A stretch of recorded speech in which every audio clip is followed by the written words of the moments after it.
Long, long ago, people came to Canada from France in ships with great white sails. And some of those people were rich, and some of them were poor. The rich came at the behest of the king. They were les seigneurs, the lords, and they were given great tracts of lands to rule over les seigneuries.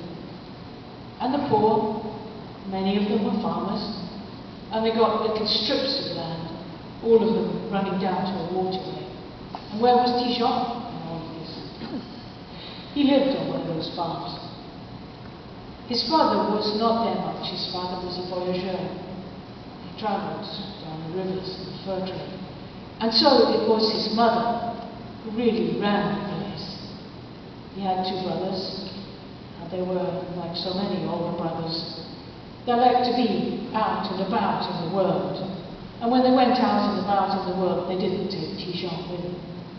They just got him to do all the chores. But truth to tell, he didn't actually mind, because he loved the farm, and he liked working with his mother, and he thought he could learn a lot from her. Now, of course, that little farm was on one of those seigneuries, and La Seigneur had a daughter. And just as in Dan's story, people must marry. And in those days, it was the task of the seigneur to choose who his daughter would marry. He knew that his daughter was very, very clever. And he thought that if she would be happy in her marriage, she must have somebody who was as clever as she was.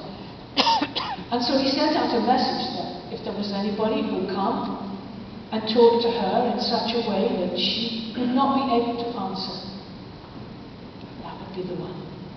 He would be able to take her as the bride. And those two brothers, who were always out and about, heard of this. And they came home to their mother and they said this was it. They were going to marry the seigneur's daughter, one of them for sure. They would set off in the morning and would gain wealth. But if you should fail, she asked.